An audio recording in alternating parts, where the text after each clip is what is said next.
안녕하세요. 인생사 세옹지마라더니 이런 일이 있을 줄은 상상도 못했네요. 홀어머니 밑에서 어렵게 자라와 홀대하는 시모와 전 남편에게서 벗어나기까지의 일을 들어주실래요? 물론 세상에 완벽한 가족은 없다고 생각해요. 편모 슬아에 어렵게 자라면서도 항상 그런 생각으로 스스로를 위로하며 컸죠. 저라고 원해서 홀어머니 밑에서 큰 건 아니잖아요. 또한 모든 사람들이 그렇듯 가족은 원한다고 가질 수 있는 것도 아니고요. 그런데 시댁 식구들, 특히 시모는 그걸 가지고 매번 무시하고 홀대하기 일쑤였죠. 이렇게 말하면 그렇게 당할 것 뻔히 알면서 왜 결혼했냐고 묻는 사람도 있어요. 다들 그렇듯 남편이 지켜줄 거라는 그런 멍청한 생각을 하고 있었던 거죠. 나중에 한 사실이지만 남편이 저 아니면 안 된다고 시댁에 아주 난리를 피웠더라고요. 왜 그렇게 할 정도였는지 알게 된 건 나중이지만 만약 그때 헤어졌더라면 이런 꼴을 보지 않을 수 있었을까요? 글쎄요, 모르겠어요. 다른 집안이었다면 달랐을까 하는 그런 생각도 이전에는 많이 했지만 이젠 더 이상 안 하려고요. 내가 정말 며느리에 대해선 할 말이 많은 사람이야. 너 같은 며느리 들일 생각 정말 추호도 없었거든. 우리 아들이 뭐가 모자라니? 공무원에 집안도 번듯하고 도대체 모자란 게 뭐가 있어서 감히 너 같은 게 옆에 붙어서 우리 아들 혼사기를 막아? 그래서 몇 번이나 말했지 않니? 애저녁에 헤어지라고. 결혼을 하고 신혼여행을 다녀온 날 들린 시댁에서 시모가 한 말이었어요. 그러니까 처음부터 저는 아니었다는 거죠. 엄마, 제발 그만 좀 해. 내가 좋다잖아. 이제 우리 허락 좀 해줘요. 결혼까지 했는데 왜 이렇게 못 살게 굴어? 너도 그러는 거 아니야. 네 앞날 걱정하는 엄마한테 어떻게 그런 말을 해? 네 옆에 있는 걔 좀 봐. 아휴, 내가 정말 부끄럽고 속상해서 어디 가서 며느리가 있다고 이야기도 못해. 하긴 결혼식에 남편 친인척은 잔뜩 왔는데 시모 지인은 몇 명 안 왔더군요. 그것만 봐도 알 수 있었어요. 시모가 저를 며느리로 인정하지 않는다는 거. 솔직하게 말하자면 결혼은 우리 둘의 일이니 남편과 잘 살면 될 거라고 생각한 게 너무 안일했던 거죠. 그 뒤로도 시모의 막말은 이어졌어요. 남편이 매번 뭐라고 하니 남편과 시부 앞에서는 더 이상 말을 못하고 둘만 있을 때 그러기 일쑤였습니다. 사사건건 트집을 잡아 저와 제 친정을 무시하는 이야기를 해댔죠. 똑바로 좀 하거라. 너 언제까지 아버지 없이 자란 티 낼래? 응? 시아버지 마음에 드는 게 그렇게 쉬운 일인 줄 알았니? 쓸데없는 짓 집어치우고 그냥 숨 죽인 듯 지내. 네 얼굴 보면 속 터지는 사람이 여기 한둘이야? 하긴 엄마 혼자 뭘 가르쳤겠어. 먹고 사느라 바빠서 애 교육은 뒷전이었겠지. 아으, 지긋지긋해. 언제까지 내가 네 뒤치다거리 다 해줘야 되니? 시부에게 사드리는 선물 하나조차 해도 그런 소리를 들어야 했어요. 게다가 밥상 차리는 것까지 시모에게 한 소리를 들어야 했죠. 그건 거기 아니야.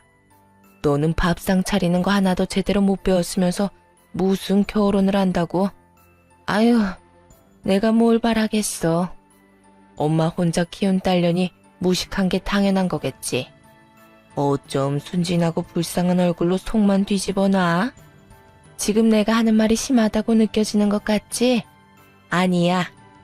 그거 다들 그렇게 생각하고 있는 거야. 집안일도 제대로 못해서 보는 사람 속만 뒤집고. 도대체 네 어머니는 뭘 가르친 거니? 너도 그래. 그렇게 악착같이 살았다고는 하지만 재산도 없어, 가방끈도 짧아, 직업도 마음에 안 들어. 그렇다고 집안일을 제대로 하기를 해? 도대체 너희 집에서는 뭘 하고 산 거니? 먹고 산다고 바빴다는 말은 하지도 마. 홀어머니 밑에서 컸다고 그게 면죄부인 줄 아니? 그거 다 티가 나는 거야. 아무리 숨기려고 해도 사람들이 다 안다고 부모 없이 큰 거. 뭐를 하든 트집을 잡아서 집안 욕을 하는 시모를 보며 물론 가만히 있지만은 않았어요. 처음부터 그럴 수 있었던 건 아니었지만요. 사사건건 트집을 잡으니 그냥 아무것도 안 했거든요. 그랬더니 이번에는 아무것도 안 한다고 화를 내더군요. 너 일도 안 하고 뭐 하는 거니? 어머님이 다 마음에 안 드신다고 하셨어요. 자꾸 배운 게 없다고 하시는데 배울 시간도 안 주셨으니 이참에 그냥 옆에서 어머님 하시는 거 지켜보면서 배울게요. 뭐? 야, 그냥 너 쉬겠다는 거잖아. 그럼 어떻게 하죠? 어머님은 제가 하는 모든 게 마음에 안 드시니 그냥 어머님이 하시는 게 나을 것 같은데요. 어머니도 마음에 안 드는 것 보면서 계속 입 아프게 말씀하시는 것보다는 낫지 않겠어요? 서로 보기 싫은 얼굴 안 봐도 될 테니까요. 누가 그렇게 놔둘 줄 알아? 제가 하는 게 싫으시면 어머님이 하셔야죠. 어머님 하시기 싫으시면 제가 하는 대로 그냥 놔두시던가요. 결국 시모는 혼자 일하는 건 죽어도 싫었는지 더 이상의 간섭은 하지 않았어요. 하지만 틈틈이 제 어머니와 저를 무시하는 발언은 전혀 멈출 생각이 없어 보였죠. 그러다 하루는 시조모님이 명절에 오신다는 이야기를 전해 들었어요. 우리 할머니 이번 명절에 오실 거야. 그때 결혼 전에 인사드리러 갔을 때 보고 처음이지? 응. 할머님은 어떤 분이셔? 이게 가장 중요한 문제였어요. 시모와 비슷한 사람이면 큰일이잖아요. 그런데 남편이 그러더군요. 할머니는 좀 힘들게 사셨어. 교통사고로 할아버지가 일찍 돌아가셔서 할머니 혼자서 아버지랑 고모를 키우셨거든. 한평생 자식들 지킨다고 재혼도 안 하시는 거 보면 진짜 대단하시지. 그때 남편 말을 들으며 좋은 생각이 났어요. 이거면 시모 뒤통수를 한 대 정도는 때려줄 수 있지 않을까 생각했거든요. 그렇게 명절날이 돼서 시조모님의 집에 방문했어요. 그래, 우리 손부 오랜만에 보는구나. 네가 참 고생이 많지? 아무래도 여자가 남자 집에 시집 오면 여러모로 힘든 일이 많은 법이야. 나도 그랬다. 많이 힘들었지. 남편까지 일찍 잃고 어린 두 남매 키우느라 얼마나 고생했는지 모른다. 그래도 이렇게 키워놓으니 얼마나 좋으냐. 아들도 번듯하게 자랐지. 이렇게 며느리까지 보고. 시주모는 힘든 그때를 떠올리는지 눈가가 촉촉해지더군요. 듣다가 이때다 싶어서 시주모에게 말했어요. 하긴 한부모 가정에서 자란 며느리나 사위를 좋아하는 사람은 없죠. 아버님도 결혼하시기 힘드셨겠네요. 사실 부모가 한 사람이라도 없으면 다 티가 난다고 하잖아요. 그만큼 분명 모자란 게 있을 테니까. 하나 남은 부모야 자식 새끼 먹이려고 뼈빠지게 일하느라 남아있는 애들을 봐줄 사람이 없으니 가정교육도 제대로 못 배웠을 거고, 그러다 보면 주위 사람들도 그런 가정에서 태어난 사람은 별로 안 좋아할 테고요. 평소 시모에게 듣던 말이었죠. 그 말을 듣더니 시조모의 얼굴이 완전히 굳어버리더군요. 그러자 남편이 깜짝 놀라 말했어요. 당신 지금 그게 무슨 소리야? 당신도 편모 가정이면서 어떻게 할머니한테 그런 소리를 해? 시부도 표정이 굉장히 안 좋았어요. 그걸 보고도 뭐가 문제냐는 듯 아무것도 모른다는 식으로 대답했죠. 이게 잘못된 말이었나요? 죄송해요. 어머님한테는 매일 듣는 말이었거든요. 그래서 다른 사람들도 다들 그렇게 생각하는 줄 알았어요. 사실 이전에는 어머님이 저를 미워해서 그런 말을 하시는 거라고 생각했는데 아버님께서도 편모가정에서 자랐다는 이야기를 들으니 너무 과하게 생각했던 것 같더라고요. 그런 아버님이랑 결혼한 어머님이라면 아무런 사심 없이 이야기한 거겠구나 싶어서요. 그렇죠, 어머님? 제 말이 끝나자 이번에는 시모 얼굴이 하얗게 질렸어요. 그게 무슨 말이니? 내가 언제 너한테 그런 말을 했어?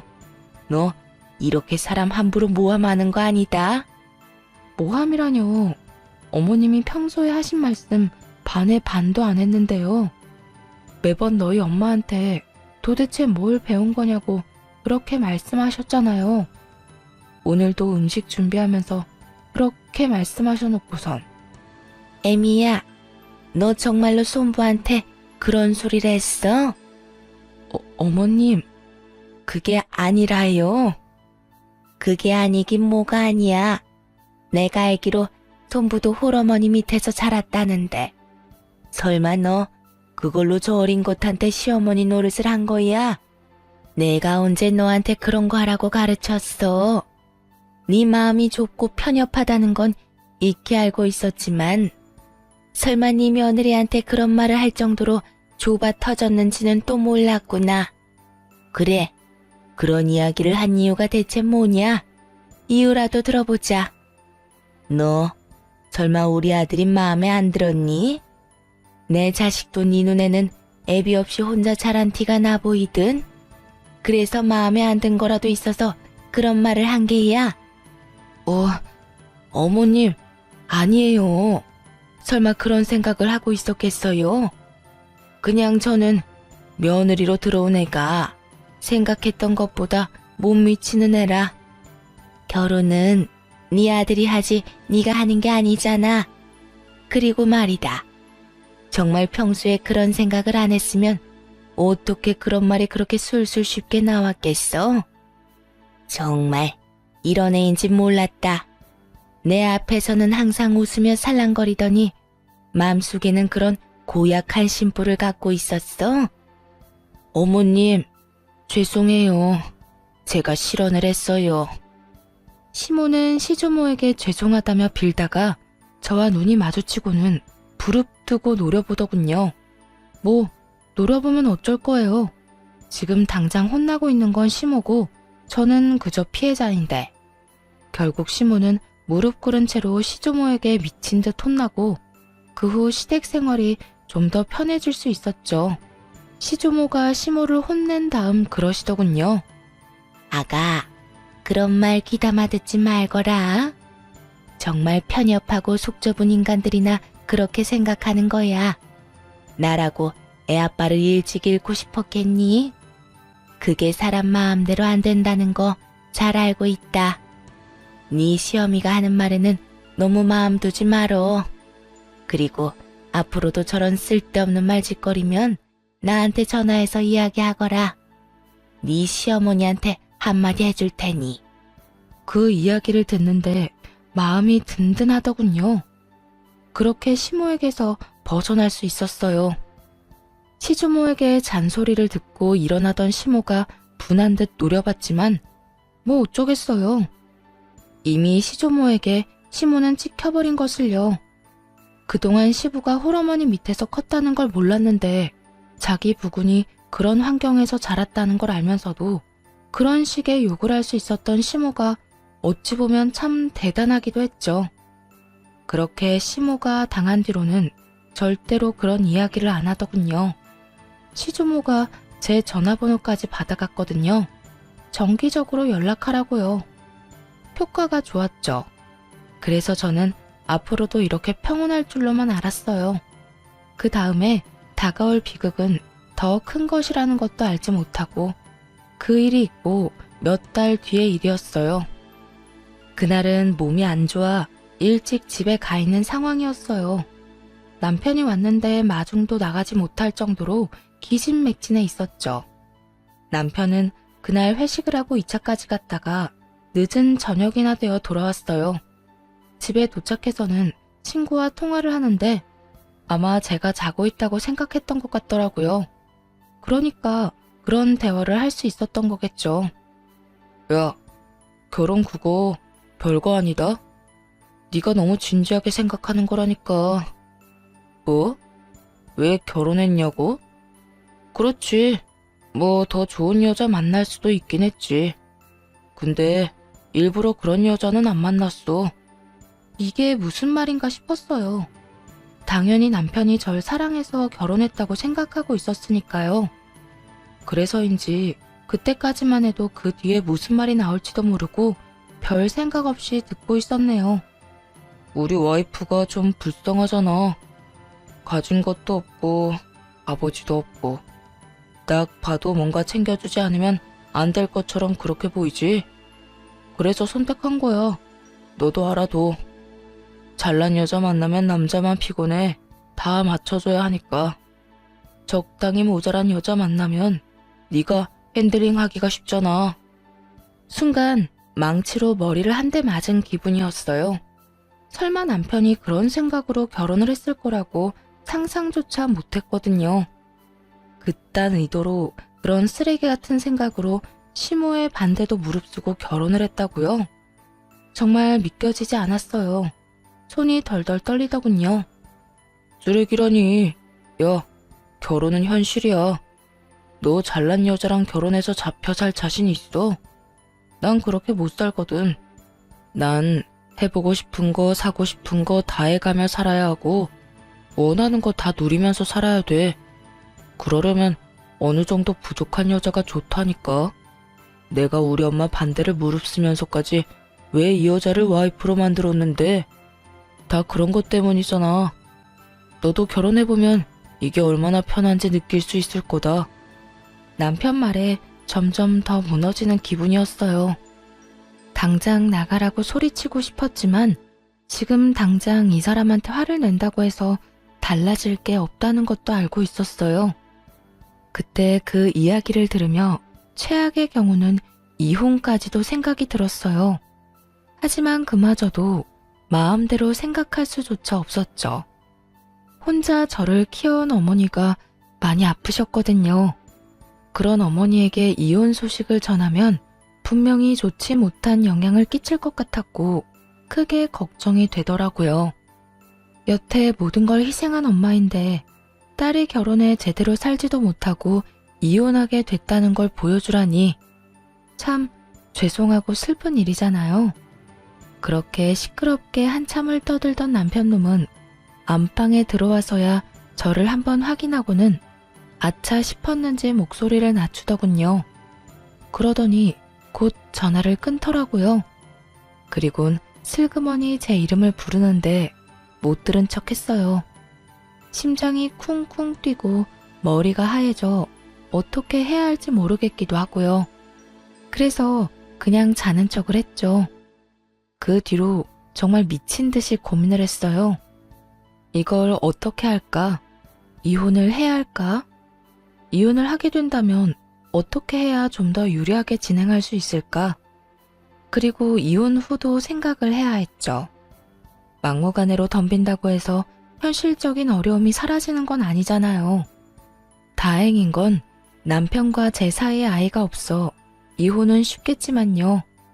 그렇게 머리가 터질 듯이 고민 중이었는데 하루는 시모와 시부가 부부 동반 모임을 간다고 하더군요. 근데 때마침 공교롭게도 남편도 그날 약속이 있다고 나갔어요. 차라리 저 인간들 얼굴을 안 봐서 다행이다 싶기도 했죠. 혼자가 되자 오늘은 뭘 할까 고민하다가 친정엄마를 찾아가 넌지시 이 상황에 대해 말해보기로 결심했어요. 엄마는 어떻게 생각하는지 알아볼 생각이었어요. 그래서 친정엄마를 데리고 번화가로 나갔죠. 오랜만에 식사 대접을 하는 거니 좋은 곳에서 맛있는 걸 사주고 싶었거든요. 그렇게 빌딩에 도착해서 올라가는데 정말 우연히도 시모와 마주쳤어요. 가려던 가게가 시모의 모임 장소 위층에 있던 거더라고요. 그래서 친정어머니와 함께 시모에게 가까이 다가갔죠. 그래도 밖에서 마주쳤는데 인사는 해야 하잖아요. 게다가 어머니도 알아보시는 상황이었고요. 아이고, 사부인, 오랜만입니다. 잘 지내셨죠? 시모는 친정어머니에게 고개를 까딱하더니 이내 저를 쳐다보며 그러더군요. 야, 너 조용히 해. 나한테 어머니라고 부르지 마라. 나도 오늘은 너 며느리라고 안 부를 거야. 제발 우리 밖에서는 어머님 며느리 이런 소리 하지 말자. 나 네 어머님 하기 싫어. 이유는 네가 더 잘 알지? 게다가 이런 데 오면서 어머니 한 번만 모시고 오니 티가 안 낼래야 안 날 수도 없지. 하고 다니는 꼴 보면 누가 널 내 며느리로 볼까 무섭다 얘. 어쨌든 오늘은 마주치더라도 아는 척 하지 마. 어머님이라고 부를 생각도 하지 말고. 마음속에서 솟아오른 분노를 최대한 억눌렀어요. 저 사람은 지금 인사하는 저희 어머니의 인사도 받아주지 않았고 제게는 어머니라고 부르지도 말라고 하는 거였어요. 그 이유야 뻔했죠. 자기 지인들에게는 보여주고 싶지 않다는 얘기니까요. 자존심도 상했지만 정말 눈물 날 만큼 열이 받았어요. 그런데 그 와중에 더 열이 받았던 건 뭔지 아세요? 남편이 그 모임 장소에 있었다는 거예요. 알고 보니 시모와 시부의 부부 모임이면서 자식들 내외도 다 같이 오는 모임이었던 것 같더라고요. 어릴 때부터 함께한 지인이다 보니 아마 자식들끼리도 친한 모양이었죠. 그런데 며느리인 저는 쏙 빼놓고 아들놈만 데려간 걸 보니 정말 뒤통수 맞은 기분이었네요. 게다가 이런 장소에 가면서 한마디 말도 없었던 남편에게도 마지막 정이 다 떨어지는 순간이었어요. 정말 그나마 남아있던 잔정도 말이죠. 예, 너희 시어머니 저기다 무슨 소리니? 왜 아는 척을 하지 말래? 너 혹시 결혼하고 무슨 일이 있었어? 아니야. 엄마 먼저 위에 가서 잠깐 있어. 아버님한테 인사만 하고 갈게. 저런 말을 듣고 엄마에게도 이런 꼴을 보이고서 이대로 그냥 갈 생각은 눈꼽만큼도 없었거든요. 시모의 저런 행동과 남편의 모습을 보니 그제야 깨달았거든요. 여기서 아무리 더 불행해진다고 한들 저 인간들이랑 같이 살면 그거야말로 더 불행하면 불행했지 나아지진 않겠구나라는 걸요. 거기까지 생각하고 일부러 시부를 찾아갔어요. 시부를 찾는 건 쉬운 일이었어요. 남들보다 키가 크셨거든요. 그 연세치고는. 성큼성큼 걸어가서 지인들과 함께 있던 시부에게 인사를 했어요. 안녕하세요, 아저씨. 제 호칭에 시부가 경악하더군요. 당황하며 제게 말했어요. 아가, 갑자기 웬 아저씨냐? 아, 방금 이 앞에서 시어머니를 만났는데 어머님이라고 부르지 말라고 하시더라고요. 절 며느리라고 소개하기 싫으신 것 같아서요. 그런데 그런 상황에서 아버님을 아버님이라고 부르면 어머님이 얼마나 황당하시겠어요. 그래서 어쩔 수 없이 아버님을 아저씨라고 불렀어요. 죄송해요. 그런데 어머님도 참 너무하시네요. 아무리 제가 탐탁지 않다고는 하셔도 그렇지 제 어머니의 인사까지 그렇게 무시할 필요가 있었을까요? 그 말에 시부 얼굴이 순식간에 당황으로 변하더군요. 설마 사부인이 보는 앞에서 너한테 그런 이야기를 한 건 아니지? 저희 어머니 보는 앞에서 말씀하셨고요. 저희 어머니 그거 다 들으셨어요. 이젠 저도 어떻게 해야 될지 모르겠네요. 제 이야기를 들은 시부가 노발대발하며 시모를 찾더군요. 그 덕에 남편도 시부가 있는 곳을 찾아왔어요. 그리고는 제가 여기 있는 것을 보고 깜짝 놀라더군요. 당신이 왜 여기 있어? 왜? 내가 오면 안 되는 곳에 왔어? 아니, 그게 아니라 그런데 왜 이렇게 소란스러운데? 그건 당신 엄마한테 물어봐. 결국 시끄러운 소리에 시모가 시부를 찾아왔죠. 아니, 당신은 도대체 왜 이렇게 시끄럽게 굴어요? 어머, 넌? 시부에게 말을 걸다가 그 앞에 있는 저를 보고 깜짝 놀라더군요. 당신 대체 생각이 있어 없어?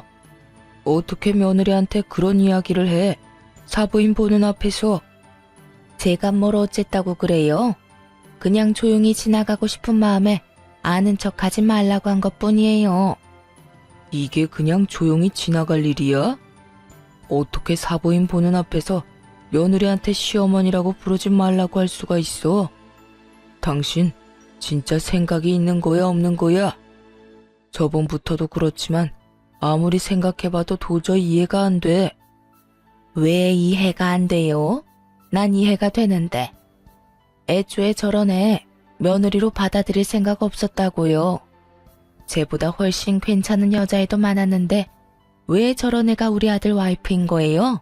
대체 왜? 당신은 그게 싫지도 않아요? 그 수많은 재원들. 집안도 빵빵하고 얼굴도 예쁘고 돈도 잘 버는 그런 애들이 줄을 섰었는데 왜 꼭 저 여자애냐고요? 아무것도 없잖아요. 돈도 없고 그렇다고 집안이 좋은 것도 아니고. 지금 그걸 말이라고 해? 당신 아들이 좋다잖아. 좋아해서 결혼한 사람한테 뭘 더 바라는 건데. 두 분이 크게 싸울수록 남편 놈 표정은 일그러져 가더군요. 그러더니 저를 어디론가 끌고 갔어요. 그렇게 조용한 곳에 도착하고서 곧 따지듯이 묻더군요. 아무리 그래도 그렇지. 사람이 이렇게 많은데 어떻게 두 분 싸움을 붙일 수가 있어? 너 이거밖에 안 되는 애였어? 이야기를 다 듣긴 들은 거야? 내가 당신 어머니한테 어떤 취급 받았는지 당신이 알고 그런 소리 하는 거냐고.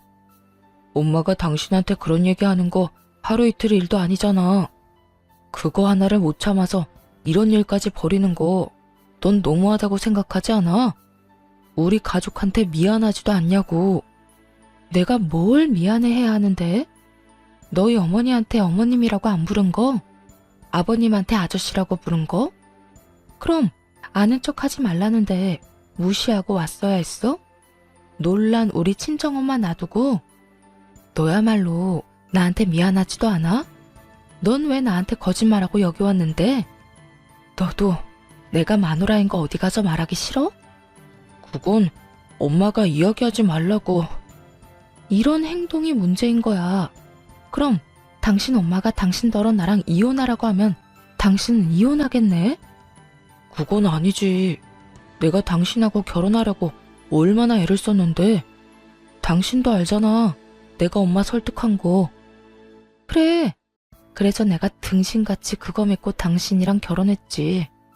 근데 너도 너희 엄마랑 똑같아. 너 얼마 전에 나 자는 줄 알고 신나게 떠들더라. 내가 불쌍해서 결혼했다며? 어느 정도 부족한 게 있어야 말 잘 듣는다고. 네 이상형에 대해서 잘 들었어. 그런데 그렇게 부족한 여자라도 이혼은 요구할 수 있지. 내가 그간 너희 엄마한테 무시당하면서 이혼 생각 안 해봤을 것 같아? 그런데 참았어. 근데 오늘 우리 엄마도 똑같이 무시당했거든? 그건 못 참겠더라. 그래서 너랑 이혼하려고. 당신 엄마 그렇게나 며느리가 싫다는데 내가 때려치울게. 그게 너도 좋잖아. 그러니까 너도 아웃이야. 야, 네가 뭔데 나한테 아웃이니 많이 해. 너 따위가 나한테. 그래, 너한테 나는 그따위지. 더 좋은 여자 만나서 살면 되잖아. 왜 그따위 여자한테 매달려? 왜? 너무 잘난 여자 만나면 맥도 못 추릴까봐 그래? 너무 돈 많은 여자 만나면 네 맘대로 못할 것 같아서 그러냐고. 나같이 부족한 여자 만나야 네 맘대로 살 수 있으니까. 이런 인성 파탄자 같으니 그걸 사랑이라고 믿은 내가 미친년이지. 야, 말이 심하잖아. 심해? 네가 더 심해, 이 나쁜 놈아. 너도 네 엄마도 최악이라고. 부족한 마누라가 다루기 쉽다고? 그 부족한 마누라한테 이혼이나 당해봐. 그날 그렇게 남편놈에게 이혼을 요구하고 친정엄마와 식사를 했어요. 그리고 친정엄마에게 이혼 이야기를 슬쩍 꺼냈죠. 자세한 이야기는 하고 싶지 않았는데 그걸 아셨는지 어머니도 더 묻지는 않더라고요. 하지만 이전의 시모와의 대화로 시댁에서 어떤 취급을 받고 있는지 다 파악하신 것 같더군요. 그렇게 식사를 마치고 집에 돌아와 짐을 싸고 있으니 남편 놈이 옆에 붙어서 계속 말을 걸었어요. 당신 진짜 나랑 이혼할 거야? 내가 한 번만 봐줄 테니까 다시 한 번만 생각해봐. 난 당신이랑 이혼 못해. 내가 지금 당신이랑 이혼해봐. 내 평판이 어떻게 되겠어? 당신이 어찌 됐든 나는 이혼남 딱지 달고 사는 거 싫다고. 그러니까 이혼은 꿈도 꾸지 마. 기가 찼습니다. 이혼을 하기 싫다는 남편놈의 이유는 자기 평판 때문이었어요. 그렇게 짓거리더니 이혼하고 싶지 않다며 협박을 하더군요.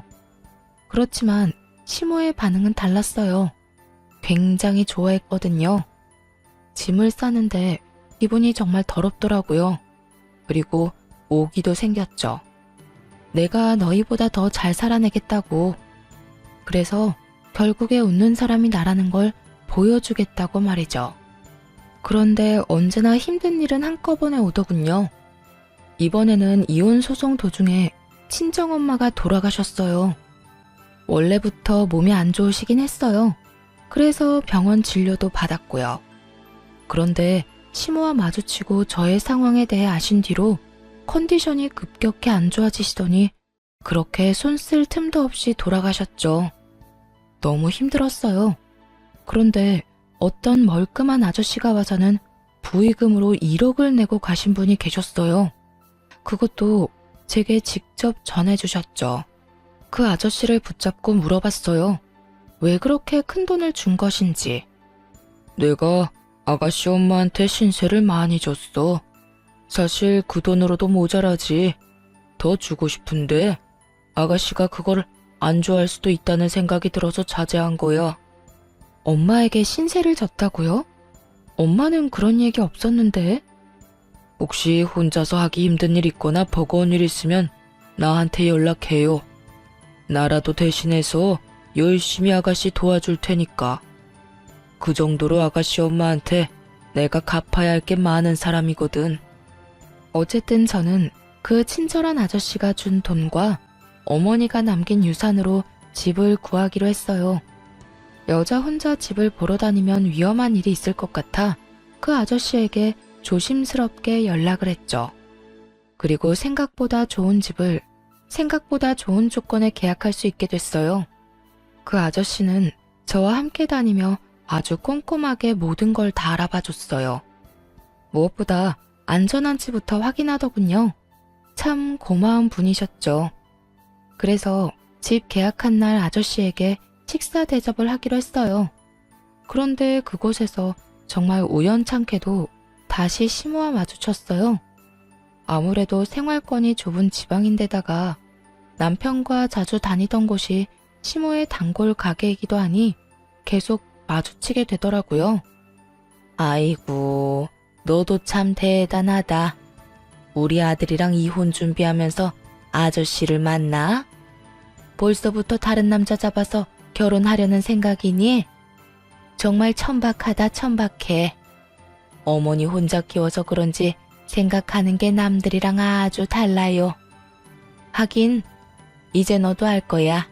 그게 딱 네 수준이라는 거.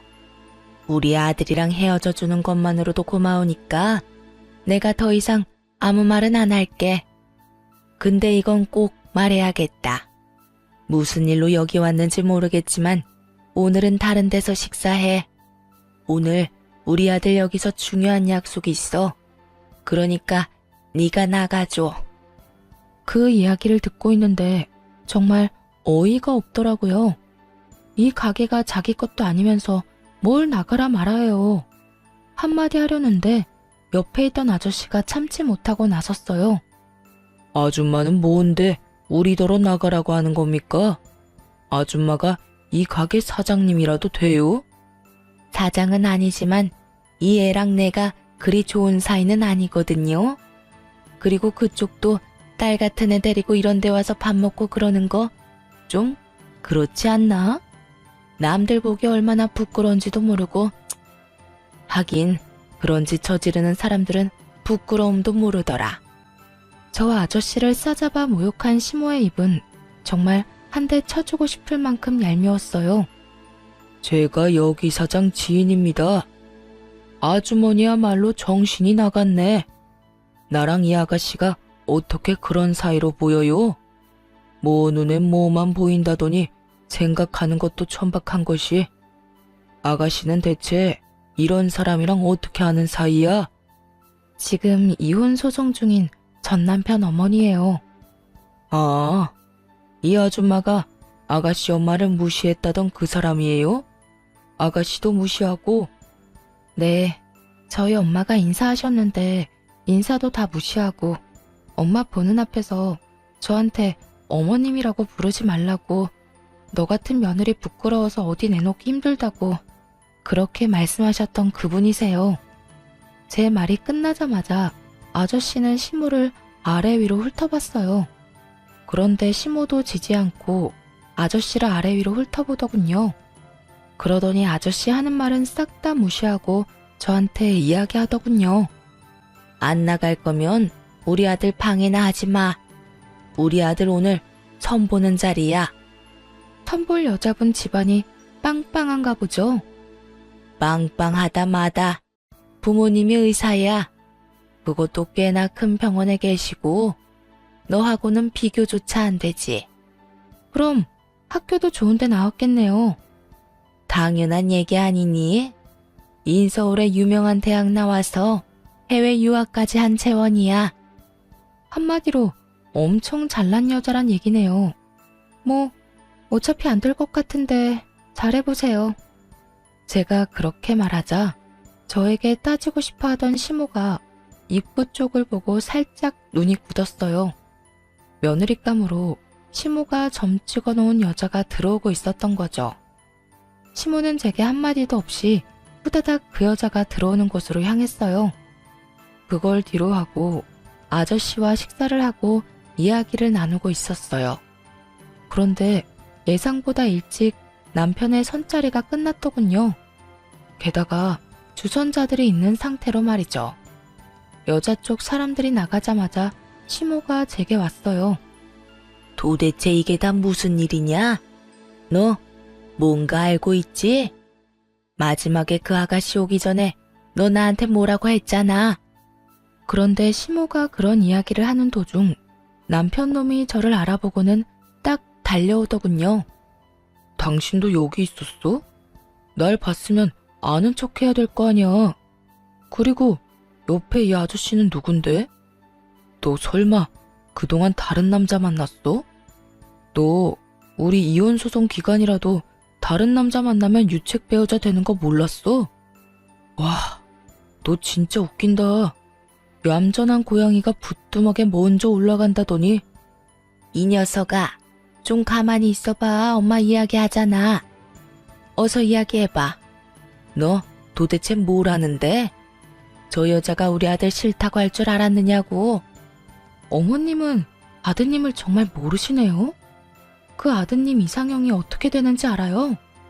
어떤 여자랑 결혼하고 싶어 하는지는 알고서 천자리 봐주시는 거냐고요. 여자가 예쁘고 똑똑하고 돈 많으면 됐지.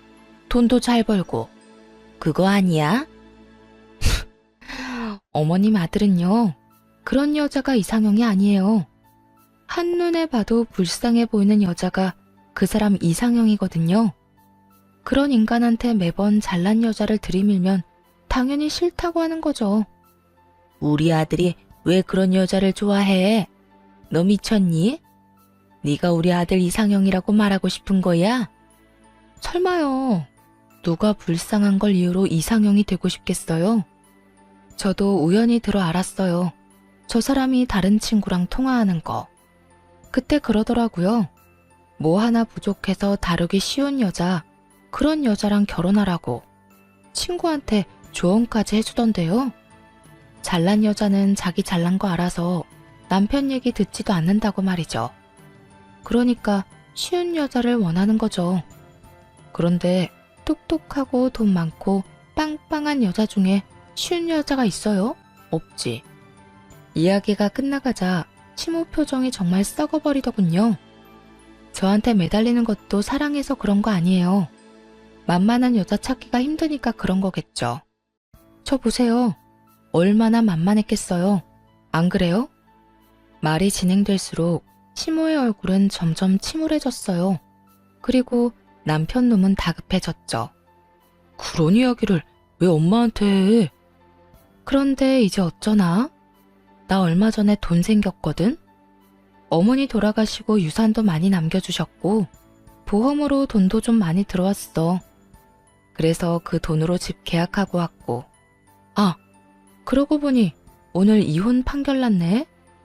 앞으로는 이렇게 안 마주쳤으면 좋겠고 우리 헤어지더라도 선은 넘지 마. 아무리 그래도 그렇지 서로 아무것도 모르게 가게 들어왔는데 나더러 나가라고 하는 건 아니지 않나? 이젠 완전 남남이잖아요, 아줌마. 나 진짜. 여보, 당신이 생각하던 그런 거 절대 아니야. 내가 왜 그런 이유로 당신을 좋아해? 그냥 그건 농담이었어, 농담. 농담 같은 소리하고 자빠졌네. 야, 넌 농담을 그렇게 진지하게 하니?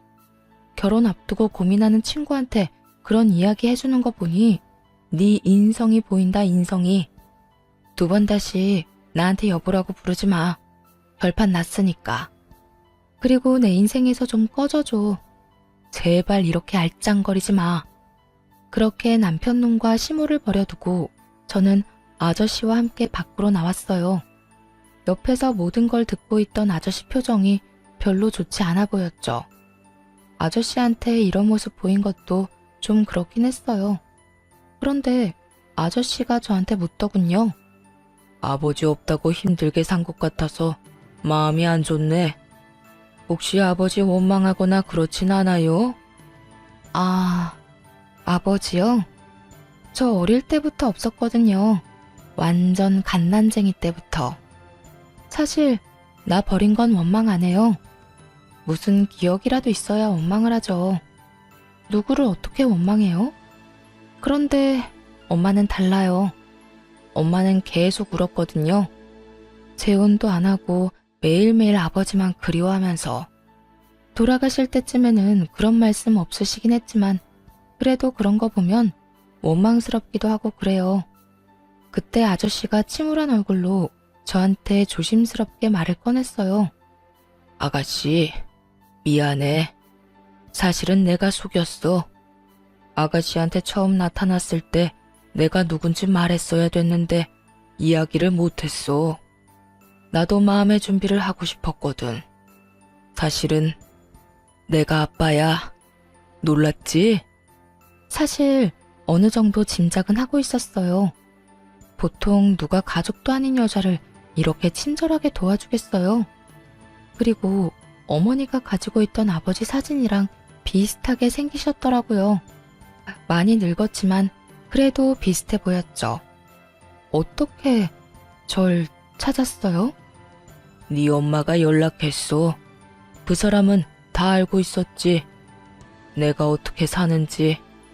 그렇게 우리 어머니한테 쫓겨나다시피 나가고서는 내가 아무리 찾아도 못 찾던 그 사람이었는데 죽을 때가 다 돼서 그런가 남겨진 딸 생각 때문에 그랬나 나한테 연락이 왔더라고. 우리 딸 지켜달라고. 참 울컥했어요.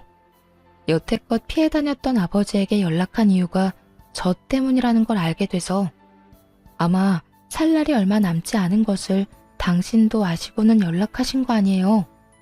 그때 시어머니가 저와 친정엄마를 무시한 일 때문에 엄마도 충격받았던 것 같아요.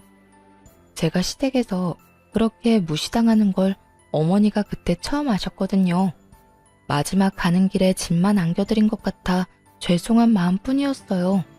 그렇게 저에게는 다시 새로운 가족이 생겼어요.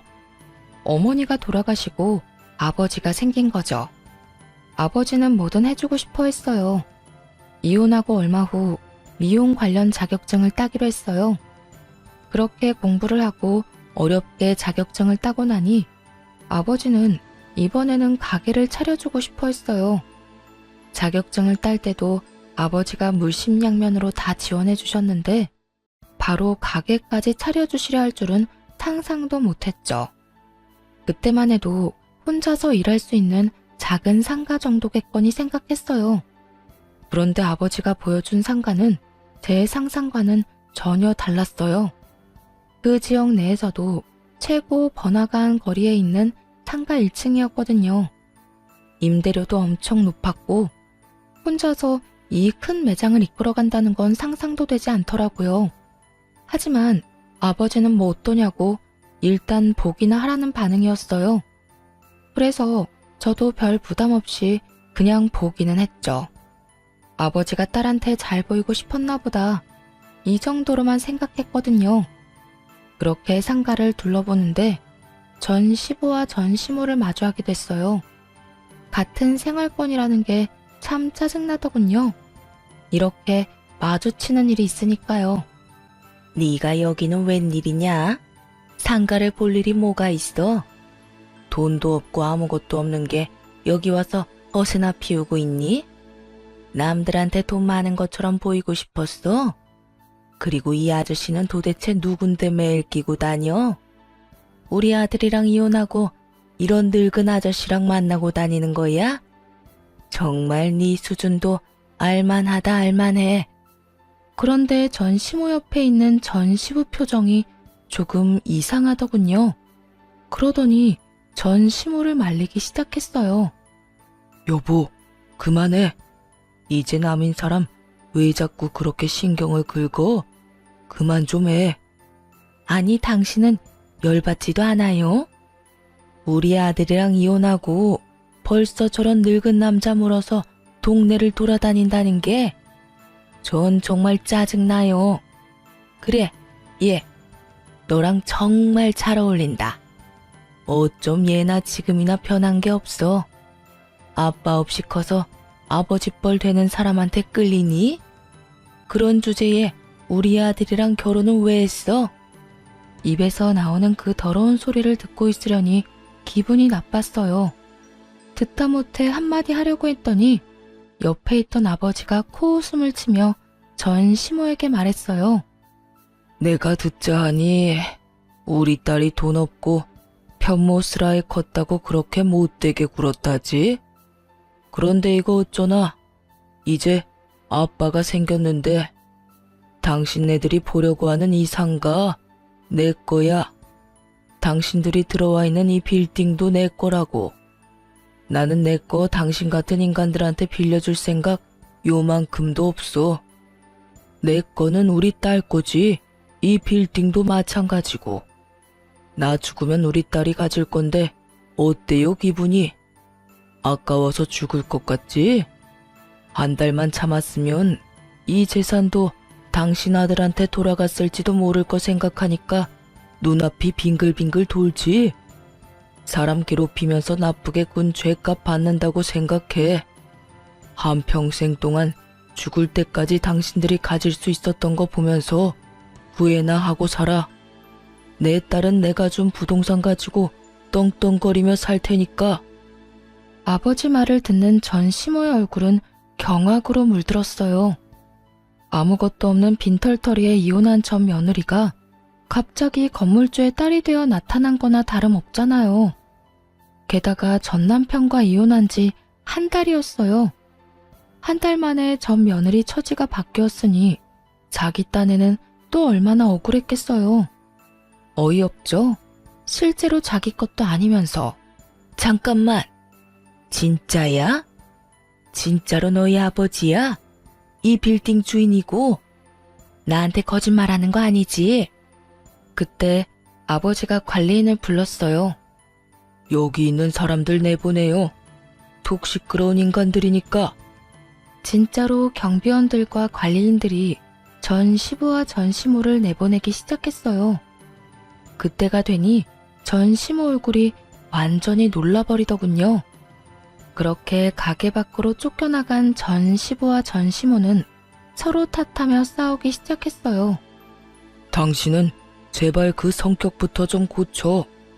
저번에도 사람들 보는 앞에서 며느리한테 그딴 짓 해서 사람들이 우리를 우습게 하는데 지금도 봐.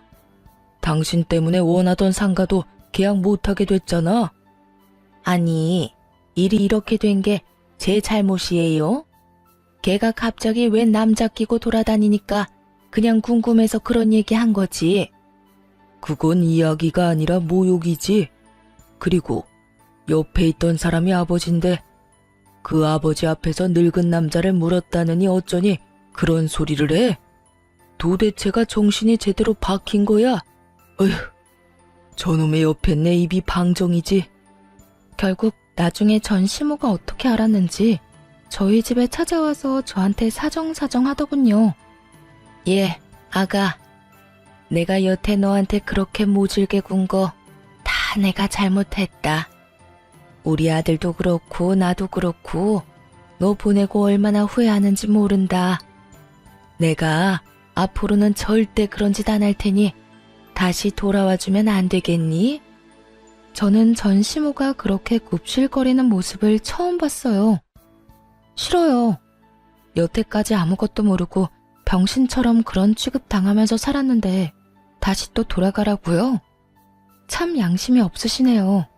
어떻게 저한테 다시 돌아오라는 말을 할 수가 있죠? 어머님이 제 가슴에 박은 대못이 얼마나 많은지 기억도 안 나죠? 미안하다. 미안했어. 내가 잘못했다니까. 죄송한데 헛소리는 그만 좀 하시고 저한테 와서 왜 이러는지 잘 알아요. 제가 아니라 제 아버지 재산이 탐나는 거겠죠. 그러니까 우리 아버지 말처럼 그냥 그렇게 평생을 후회하면서 사세요. 가지지 못한 거, 가질 수 있었던 거, 반쯤은 손에 들어왔던 거, 이 근처 지나가면서 항상 그렇게 느끼시라고요. 아참, 그리고 그렇게 원하던 돈 많고 집안 빵빵한 며느리 잘 찾아보세요. 아드님 정신머리로 어머님 원하는 며느리 만날 수 있으려나 모르겠지만요. 제발 어떻게 안 되겠니? 네 시아버지가 네 가게 들어가는 그 1층 상가가 너무 갖고 싶다는데 내가 그런 말에서 망쳐버렸으니 어떡하니? 내가 책임을 지는 게 맞지. 그럼 더 좋은 가게 알아보시면 되죠. 상가가 어디 거기뿐이에요.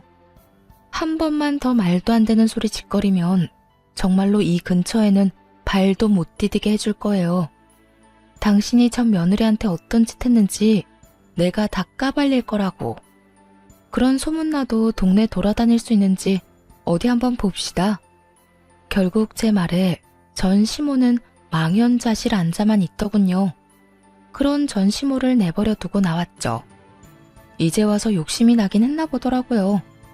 사촌이 땅을 사도 배가 그렇게 아픈데 이혼한 전 며느리가 알고 보니 극지 않은 복권이었다는 걸 알았으니 이미 손안에 들어왔던 거나 마찬가지인 복권을 포기한 거나 다름없잖아요. 평생 그 생각으로 고통받으며 살 거 생각하니 웃겨서 웃음이 멈추질 않더군요. 그 뒤로 그 사람들 연락을 받은 적은 없어요. 제가 먼저 알아볼 생각도 없고요. 그냥 안 보고 사는 게 제일 낫다는 생각을 하고 있어요. 살다 보니 참 이런 일도 생기는군요. 홀가분하면서도 쓴웃음이 나오지만 그래도 탈출하고 나서는 마음이 훨씬 편해요. 아마 계속 참기만 하고 그 사람들과 살고 있었다면 언젠가 했던 생각처럼 불행했으면 불행했지 이런 날은 오지 않았을 거예요. 아버지를 만나 제 배경이 바뀐 것을 알고 전 시모의 태도가 바뀌었다 해도 그건 그거대로 기분이 좋지만은 않았을 거고요. 이제는 그런 일도 있었지 하고 털어버리고 새 미래를 향해 나아갈 생각입니다. 그래도 힘든 일이 있으면 좋은 일도 생기는 법인 것 같아요. 긴 글 읽어주셔서